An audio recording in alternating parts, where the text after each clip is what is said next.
കേരളത്തിലെ തെക്കൻ ജില്ലകളിൽ 7 ജില്ലകളിലായിട്ട് ഇന്നലെ തെരഞ്ഞെടുപ്പ് നടന്നു. തിരുവനന്തപുരം, കൊല്ലം, ആലപ്പുഴ, പത്തനംതിട്ട, കോട്ടയം, ഇടുക്കി, എറണാകുളം എന്നൊക്കെ പറഞ്ഞ് 7 ജില്ലകളിൽ നിന്ന് അടുത്ത 7 ജില്ലകളിൽ നാളെയാണ്. തൃശ്ശൂർ മുതൽ കാസർഗോഡുള്ള 7 ജില്ലകളിൽ നാളെ നടക്കും. 2 ഘട്ടങ്ങളിലാണ്. 13-ാം തീയതി വോട്ടെണ്ണൽ കാര്യങ്ങളൊക്കെ നടക്കും. അപ്പോൾ ഇതെല്ലാം വരുന്നതിനിടയിലാണ് ഇന്നലെ 74% ആളുകൾ പല ജില്ലകളിൽ വോട്ട് ചെയ്തെങ്കിലും മൊത്തത്തിലെടുക്കുമ്പോൾ ഒരു 70% പേര് മാത്രമേ വോട്ട് ചെയ്തുള്ളൂ. 7 കൂടി കണക്കൂട്ടി എടുക്കുമ്പോൾ ആവറേജ് 70% ആളുകളാണ് വോട്ട് ചെയ്തിരിക്കുന്നത് എന്ന് പറഞ്ഞാൽ 30% ആളുകൾ വോട്ട് ചെയ്തിട്ടില്ല. ഇനിയിപ്പോൾ ഒരു 30 ഈ വോട്ട് ചെയ്താൽ 30-35% ലഭിക്കുന്ന ആളുകൾ ഭരണത്തിൽ വരും എന്ന് പറഞ്ഞാൽ ജനാധിപത്യത്തിൽ ഭൂരിപക്ഷം വെളിയിലാണ് നിൽക്കുന്നത്. വോട്ട് ചെയ്യാത്തവരും പിന്നെ പ്രതിപക്ഷത്തിന് കിട്ടിയ വോട്ടും കൂടെ ചേർത്താൽ വളരെ കുറച്ച് പേരുടെ വോട്ടോടുകൂടി ഒരു 50% താഴെ വോട്ടോടുകൂടി വീണ്ടും ആരെങ്കിലുമൊക്കെ ഭരണത്തിൽ വരും. തെരഞ്ഞെടുപ്പിൻ്റെ ഒരു വിശകലനം നടത്തുമ്പോൾ തിരുവനന്തപുരം കോർപ്പറേഷനിൽ വലിയ അനിശ്ചിതത്വം ഉണ്ടാകാൻ സാധ്യതയുണ്ട്. തിരുവനന്തപുരത്ത് ഒരു 45-35, 45-35, 45-5, 80-20, പിന്നെ 101 അല്ലേ, അപ്പോൾ 21 സീറ്റും അങ്ങനെ വരാൻ സാധ്യതയുണ്ട്.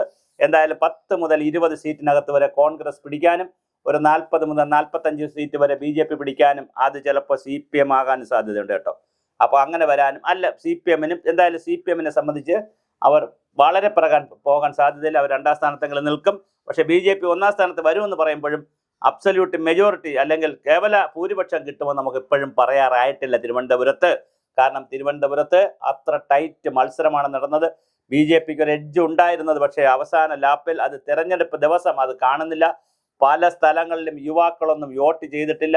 പരമ്പരാഗത വോട്ടുകളാണ് കൂടുതലും ചെയ്തിരിക്കുന്നത്. പരമ്പരാഗത വോട്ടുകൾ എന്ന് പറഞ്ഞാൽ അത് പാർട്ടി വോട്ടുകളാണ്, അല്ലാതെ ന്യൂജൻ വോട്ടുകളൊന്നും വലുതായിട്ട് വന്നിട്ടില്ല. അങ്ങനെ വരാത്തതിൻ്റെ ഒരു ക്ഷീണം തിരുവനന്തപുരം കോർപ്പറേഷനിൽ BJPക്ക് ഉണ്ടായിരിക്കാം. ഇനി അങ്ങോട്ട് കൊല്ലത്തേക്ക് പോയാൽ കൊല്ലത്ത് വളരെ വലിയ മത്സരം നടത്തുന്നതായിട്ടാണ് നമുക്ക് ഫീൽഡിൽ നിന്ന് വിവരം.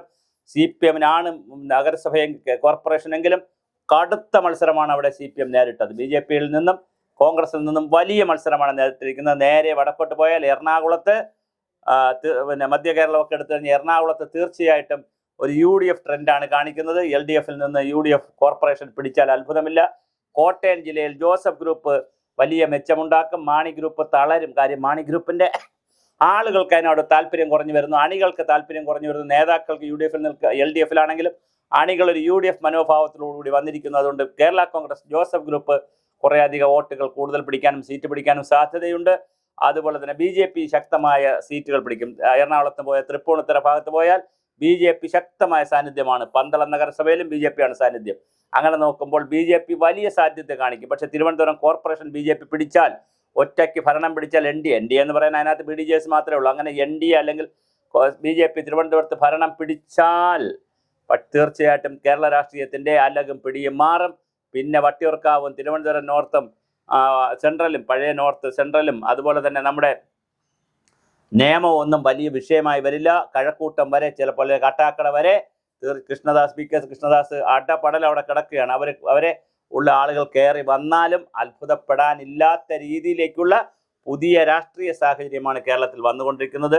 അപ്പോഴും മൊത്തത്തിലെടുത്തു കഴിഞ്ഞാൽ ഒരു 7 ജില്ലകൾ CPM-ന് കിട്ടാൻ സാധ്യതയുണ്ട്. ജില്ലാ പഞ്ചായത്തുകളിൽ ചിലപ്പോൾ അത് 8 ആകാനും സാധ്യതയുണ്ട്. ബാക്കി 6 ജില്ല അല്ലെങ്കിൽ 7 ജില്ല കോൺഗ്രസിന് കിട്ടാൻ സാധ്യതയുണ്ട്. ജില്ലാ പഞ്ചായത്തുകൾ BJPക്ക് കുറേ സീറ്റുകൾ ചിലപ്പോൾ കിട്ടിയേക്കാം. എന്തായാലും ജില്ലാ പഞ്ചായത്തിന് ഒരു കാരണവശാലും BJPക്ക് പദവി കിട്ടാനുള്ള സാധ്യതയില്ല. പിന്നെ ബ്ലോക്ക് പഞ്ചായത്തുകളാണുള്ളത്. ബ്ലോക്ക് പഞ്ചായത്തുകൾ ഞാൻ ഈ പറഞ്ഞ പോലെ പലപ്പോഴും UDF-ന് അപ്പർ ഹാൻഡ് കിട്ടിയിട്ടുണ്ട്. അതിപ്രാവശ്യം ഒരു UDF അപ്പർ ഹാൻഡ് വന്നാൽ അത്ഭുതപ്പെടാനില്ല. അതേസമയം ഗ്രാമപഞ്ചായത്തിൽ എടുക്കുമ്പോൾ ഗ്രാമപഞ്ചായത്തുകൾ നിർബന്ധമായി CPM-ൻ്റെ അനുയായികളും LDF-ഉം തന്നെയായിരിക്കും കൂടുതൽ കയറി വരിക. പിന്നെ നഗരസഭ മുനിസിപ്പാലിറ്റി എടുക്കുമ്പോൾ കോൺഗ്രസും നില മെച്ചപ്പെടുത്താം, BJP-യും നില മെച്ചപ്പെടുത്തും. അത് അവിടെ CPM-ന് കുറച്ചുകൂടി പിറകിലോട്ട് പോകേണ്ടി വരാം, പാലക്കാട് ഉൾപ്പെടെയുള്ള സ്ഥലങ്ങൾ എടുത്താൽ.